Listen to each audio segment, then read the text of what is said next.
just finished exploring Bethlehem Castle. It's quite an interesting story, to be honest with you.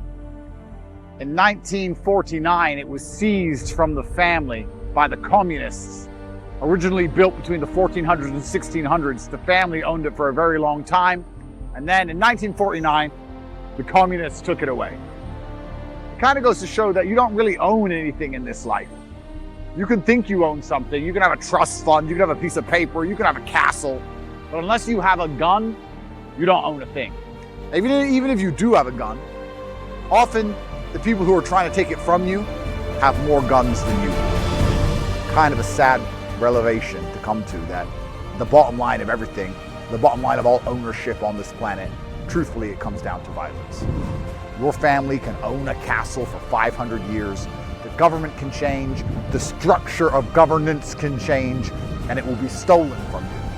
The family managed to recover it in 2007, and now they're trying to rebuild it, but they don't get to be counts anymore, because when they fled to Austria, they became Austrian citizens. They're no longer Romanian citizens.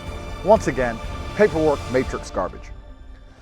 I have all this money, I'm a billionaire now, right? People talk about generational wealth. I want to leave something to my kids. Yeah, you can leave something to your kids as long as you're a good slave, as long as you shut up. Because if you talk too loud, they're going to take everything that you want to leave to your kids. They're not going to allow you to have any of it. And you can have a trust fund on some island somewhere far away. But what is a trust fund? A piece of paper? If it's found by people who dislike you enough, a new judge will stamp a new piece of paper and you will lose everything. If you do not have guns, you don't own a thing. Even if you're the count of a castle for 600 years, they will turn up with more guns than you and take it off you.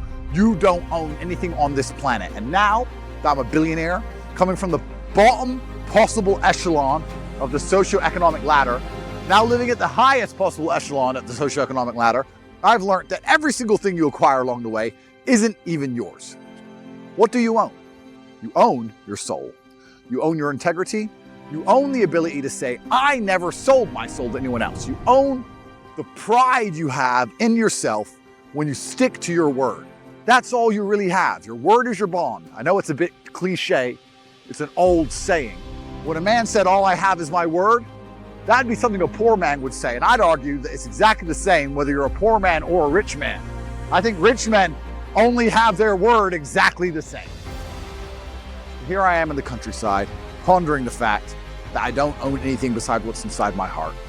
I don't own anything but my soul itself, which is why I am so glad I decided to make the choices I have made, regardless of the fact they've tried to take everything from me and they will not stop, because I never owned any of it anyway. On Judgment Day, I will know who I was, and I was a brave man who made the brave choice. And I think as the world changes, which it's starting to do very rapidly now, when they say you will own nothing and be happy, it's just going to be a more blatant, open version of what we currently have now, because currently you don't own anything anyway. They're going to make it clearer and clearer to you that you don't own a single thing. And when they say be happy, you're only going to be happy if you're resisting enslavement, if you are resisting their systems, if you're deciding to fight back against the tyranny which they are bestowing upon you and your bloodline. When they talk about you being happy, happiness is in resistance. That's what happiness is. Happiness has never been anything else for a man but winning a just war against an unjust enemy. For that reason, I guess you could say I'm pretty happy.